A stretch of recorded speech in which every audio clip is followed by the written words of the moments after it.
साथियों, आप सभी का बहुत बहुत हार्दिक स्वागत व अभिनंदन। आज हम एक खबर के साथ आपके सम्मुख हैं। खबर है सिपाही भर्ती पेपर लीक के बारे में। आप जैसा कि देख रहे होंगे कि हेडिंग साफ साफ दी हुई है कि सिपाही भर्ती पेपर लीक में आरोपित को जमानत। आरोपित को तो जमानत मिल गई, लेकिन परीक्षा कब होगी पता नहीं। देश में चल रही जो गतिविधियाँ हैं उन पर आप भी विचार करें। ये खबर अच्छी आपके लगी या बुरी लगी, आप अपना कमेंट बॉक्स में एक शब्द ज़रूर लिखेंगे कि ये न्यूज़ शिक्षार्थियों के लिए हित में अच्छी नहीं है, देश हित में अच्छी नहीं है।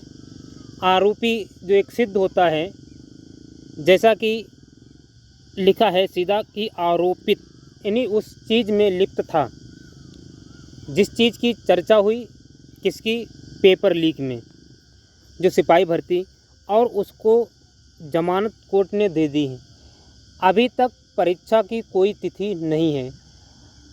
जमानत उसे दी गई जिसने अपराध किया, 60,000 बच्चों के भविष्य के साथ खिलवाड़ किया। इतना बड़ा अपराध उसने किया और उसे जमानत मिल गई, परंतु उन बच्चों के बारे में कोई ख्याल नहीं रखा गया। कोर्ट अगर वहाँ ये भी कह देता कि उन परीक्षार्थियों की जो परीक्षा रद्द हुई, उनकी परीक्षा इतने माह तक निश्चित ही सरकार को करानी है, वो बच्चे किस गतिविधि से झेलते हैं इसकी कोई परवाह नहीं करता है, तो इन्हें जमानत मिल गई। अब ये भाई साहब जिन्हें जमानत मिली, ये आकर के जब आगे परीक्षा होगी, जमानत इतनी जल्दी मिल जाती है आरोप करने के बाद, तो किसके हौसले नहीं बढ़ेंगे और वो आकर के किस बेस पे उन्हें जमानत दी गई कि आगे वो ऐसे कार्य नहीं करेंगे। क्या उनसे कोई लिखित प्रमाण लिया गया कोर्ट ने, या वो ऐसे अब आगे काम नहीं करेंगे? जमानत भी किसी बेस पर दी जाती है। जो व्यक्ति अपराध में लिप्त था उसे जमानत मिल गई, लेकिन अभी हम आगे एक बात करेंगे, जिस शख्स पर अभी तक अपराध सिद्ध नहीं हुआ फिर भी वो कोर्ट में जेल में बंद है, उसका कोर्ट में जमानत याचिका जो दायर की गई थी, वो याचिका जमानत जो उन्हें मिलनी थी वो उस पर भी स्टे लग गया है, लेकिन अभी दोष सिद्ध नहीं हुआ है, परंतु इस पे ऊपर दोष था फिर भी वो जमानत पा गया है। आइए पूरी न्यूज़ क्या है।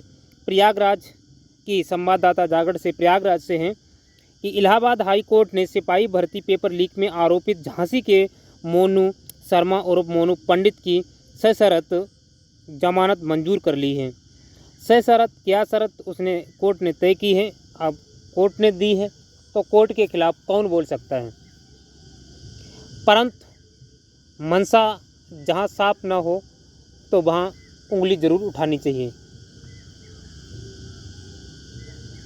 अब ये झांसी के रहने वाले थे मोनू शर्मा उर्फ मोनू पंडित। कोर्ट ने जमानत मंजूर कर ली है कि आपको कोर्ट में जमानत मिल जाएगी और जमानत मंजूर होगी तो रिहा हो जाएंगे। न्यायमूर्ति समीर जैन ने यह आदेश दिया है। याची ने 4 आपराधिक केसों की जानकारी दी है। कितने? 4 आपराधिक केसों की जानकारी दी है। कोर्ट को इन्होंने 4 मामलों की जानकारी दी है, जिसमें वह जमानत पर हैं। जिन 4 आपराधिक जो लोगों को अपराध में संलिग्ध थे, जिनकी जानकारी मोनू शर्मा ने कोर्ट को दी है, वो भी जमानत पर बाहर हैं। ठीक है साहब, वो बाहर क्या करते होंगे? जिसका जो काम है, जो धंधा है, वो वही करेगा। याची के कब्जे से कुछ भी बरामद नहीं हुआ है। कोर्ट ने कहा कि उनके पास से कुछ भी बरामद नहीं हुआ है और वह 5 अप्रैल 2024 से जेल में बंद हैं। कोर्ट ने कहा उनके पास से कोई ऐसी चीज़ें नहीं मिली हैं जिनके दायरे में रख करके उनको जेल के अंदर रखा जाए।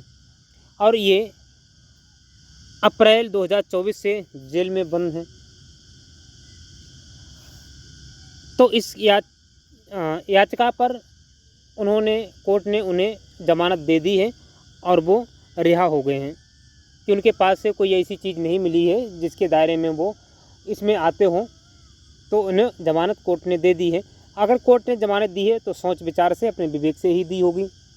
अब आइए एक दूसरी खबर पर इसी से संबंधित जोड़ते हुए लेकर चलते हैं, आगे की खबर पर विचार करते हैं। खबर है कि रात नहीं अभी जेल में ही रहेंगे केजरीवाल।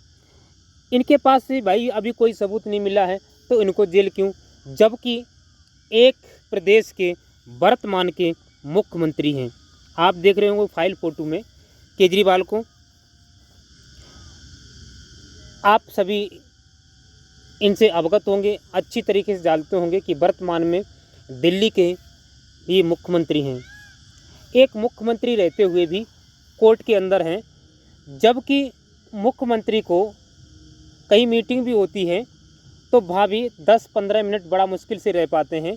मुख्यमंत्री को अपने प्रदेश में इतने काम होते हैं, दफ्तर के काम होते हैं, और उनको जेल के अंदर कब से हैं आपको पता होगा। एक बार बीच में कोर्ट ने इलेक्शन के दायरे में उन्हें प्रचार प्रसार करने के लिए ज़मानत दे दी थी और ये 2 जून को फिर सरेंडर होना था कोर्ट के अनुसार, और केजरीवाल 2 जून को सरेंडर हो गए थे। 4 जून को हमारे लोकसभा के रिजल्ट आए हुए थे।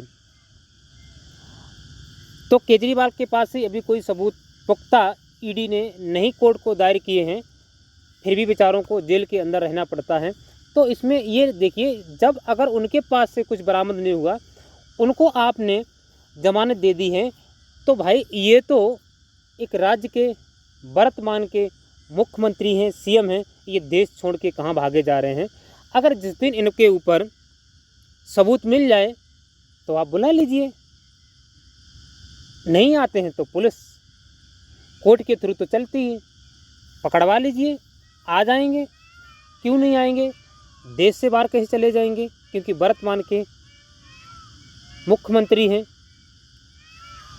तो कोर्ट ने क्या कहा कि रात नहीं अभी जेल में ही रहेंगे केजरीवाल। सुप्रीम कोर्ट ने हाई कोर्ट के फैसले के इंतजार में सुनवाई 26 जून तक टाल दी है।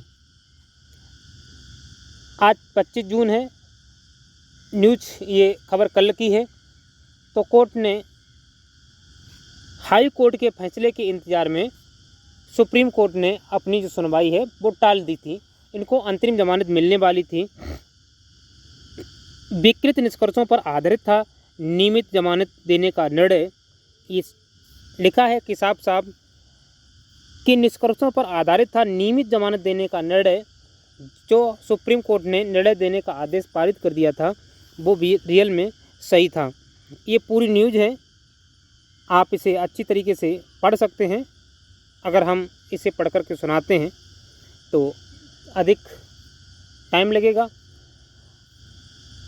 जागरण की न्यूज़ है, आप पढ़ लीजिए कि केजरीवाल के बारे में कोर्ट ने क्या कहा, क्योंकि सुप्रीम कोर्ट ने तो जमानत को स्वीकार कर लिया था, लेकिन हाई कोर्ट में ईडी ने रुकवा दिया है। तो उसके फैसले के बगैर निचली जो कोर्ट होती है तो उसे रुकना पड़ता है।